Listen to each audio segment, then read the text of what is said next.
LDF parliamentary party യോഗം AKG സെന്ററിൽ ചേർന്നു. മുഖ്യമന്ത്രിയും മന്ത്രിമാരും യോഗത്തിൽ പങ്കെടുത്തു. ഗവർണറുടെ നയപ്രഖ്യാപനം യോഗത്തിൽ പ്രധാന ചർച്ചയായി. വിവരങ്ങളുമായി ചന്തു ചന്ദ്രശേഖർ ചേരുന്നുണ്ട്. ചന്തു, എന്തായാലും ഈ ബജറ്റ് സമ്മേളനം തുടങ്ങിയതിന്റെ ഒരു നടപടിക്രമത്തിന്റെ ഭാഗമായിട്ടായിരുന്നു LDF പാർലമെന്ററി പാർട്ടി യോഗം AKG സെന്ററിൽ ചേർന്നത്. എന്തായാലും ഗവർണറുടെ ഒരു അസാധാരണ നടപടി തീർച്ചയായിട്ടും ഈ യോഗത്തിൽ ചർച്ചാ വിഷയമായെന്ന് മനസ്സിലാകുന്നു.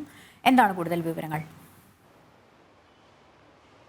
ലക്ഷ്മി, പാർലമെന്ററി പാർട്ടി യോഗം ഇപ്പോൾ പുരോഗമിക്കുകയാണ് AKG സെന്ററിൽ. ഇത് സ്വാഭാവികമായും ഇടയ്ക്കിടയ്ക്ക് LDFന്റെ പാർലമെന്ററി പാർട്ടി യോഗങ്ങൾ ചേരാറുണ്ട്. പക്ഷേ ഇന്നത്തെ യോഗത്തിന് പ്രാധാന്യമുണ്ട്. കാരണം സർക്കാരിനെ പ്രതിപക്ഷത്തിനെ ഒക്കെ നെട്ടിച്ചുകൊണ്ട് ഗവർണറുടെ നയപ്രഖ്യാപന പ്രസംഗം ഇന്ന് നിയമസഭയിൽ നടക്കുകയുണ്ടായി. ഒറ്റ മിനിറ്റിൽ നയപ്രഖ്യാപന പ്രസംഗം അവസാനിപ്പിച്ച കാര്യം സർക്കാരിനെ സംബന്ധിച്ചിടത്തോളം വലിയ തിരിച്ചടിയായിട്ടുണ്ട്. വലിയൊരു ഞെട്ടലിലാണ് സർക്കാർ. അക്കാര്യം സ്വാഭാവികമായും ഈ പാർലമെന്ററി പാർട്ടി യോഗത്തിൽ ചർച്ച ചെയ്യുമെന്ന കാര്യത്തിൽ സംശയമില്ല. കാരണം മുഖ്യമന്ത്രിയും മന്ത്രിമാരും അടക്കം ഈ പാർലമെന്ററി പാർട്ടി യോഗത്തിൽ പങ്കെടുക്കുന്നുണ്ട്. അപ്പോൾ സ്വാഭാവികമായും നേരത്തെ തന്നെ ഗവർണറുമായി നിലനിന്നിരുന്ന ഒരു മുഖ്യമന്ത്രിയും ഗവർണറും തമ്മിലുണ്ടായിരുന്ന ഒരു രൂക്ഷമായ പോര് അത് മറ്റൊരു തലത്തിലേക്ക് കൂടി കടക്കുന്ന സാഹചര്യമുണ്ട്. ഗവർണർക്കെതിരെ വലിയ സമരങ്ങൾ സർക്കാരും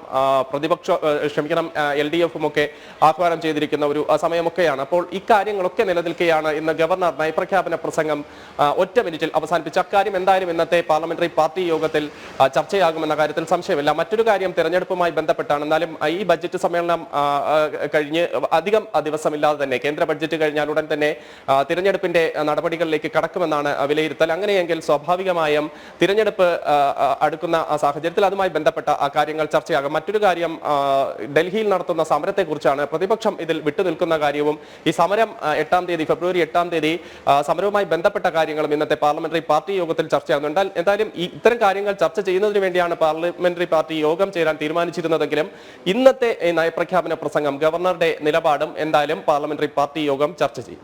ലക്ഷ്മി, ചന്തു, മറ്റെന്തെല്ലാമാണ് ഈ പാർലമെന്ററി പാർട്ടി യോഗത്തിന്റെ അജണ്ടകൾ എന്നാണ് മനസ്സിലാക്കുന്നത്? ലക്ഷ്മി, പ്രധാനമായും തെരഞ്ഞെടുപ്പ് നേരിടുക, തെരഞ്ഞെടുപ്പുമായി ബന്ധപ്പെട്ട പ്രചാരണ പ്രവർത്തനങ്ങൾക്ക് തുടക്കം കുറിക്കുക, ഇനി സീറ്റ് സംബന്ധിച്ച കാര്യങ്ങളൊക്കെ ചർച്ച ചെയ്യേണ്ടതുണ്ട്. സീറ്റിന്റെ കാര്യത്തിലൊക്കെ പ്രാഥമികമായി പല പാർട്ടികളും ഔദ്യോഗികമായ അല്ലെങ്കിൽ കൂടി ചർച്ചകൾ ആരംഭിച്ചിട്ടുണ്ട്. ഇക്കാര്യങ്ങളൊക്കെ LDFന്റെ പ്രാഥമികമായ ഒരു ചർച്ച എന്ന തലത്തിൽ ഉണ്ടായേക്കും. കാരണം ഇനി അധികം ദിവസങ്ങളില്ലാതെ തിരഞ്ഞെടുപ്പ് ഉണ്ടാകുമെന്ന ഒരു വിലയിരുത്തലാണ് രാഷ്ട്രീയ പാർട്ടികളെല്ലാം തന്നെ. അപ്പോൾ സ്വാഭാവികമായും തിരഞ്ഞെടുപ്പിൽ നേരിടാനുള്ള കാര്യങ്ങളും അത് സംബന്ധിച്ച മുന്നൊരുക്കങ്ങളും ഒക്കെ ഇന്നത്തെ പാർലമെന്ററി പാർട്ടി യോഗം ചർച്ച ചെയ്യുന്നുണ്ട്. മറ്റൊരു കാര്യം ചർച്ചയായി വരുന്നത് ഫെബ്രുവരി 8 തീയതി കേന്ദ്ര സർക്കാരിനെതിരെ LDF ഡൽഹിയിൽ ഒരു സമരം സംഘടിപ്പിക്കുന്നുണ്ട്. ഈ സമരത്തിൽ മുഖ്യമന്ത്രിയും മന്ത്രിമാരും അടക്കം പങ്കെടുക്കുന്നുണ്ട്. ഈ സ്റ്റാലിനെ അടക്കം ഈ സമാന നിലപാടുള്ള സ്റ്റാലിനെ അടക്കം ഈ സമരത്തിലേക്ക് ക്ഷണിച്ചിട്ടുണ്ട്. അവർക്ക് പങ്കെടുക്കുമോ എന്ന കാര്യത്തിൽ ഇതുവരെ സർക്കാരിനെ സംബന്ധിച്ചിടത്തോളം വ്യക്തതയൊന്നും വന്നിട്ടില്ല.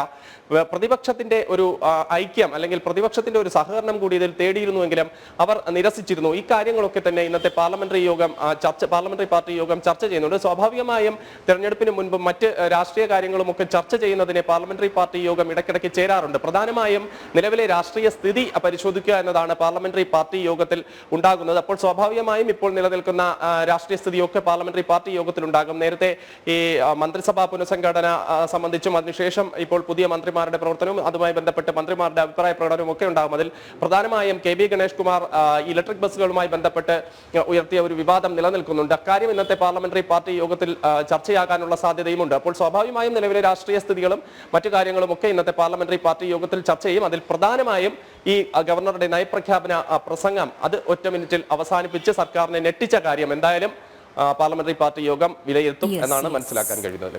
ചന്തു ചന്ദ്രശേഖർ വിവരങ്ങൾ നൽകിയത്.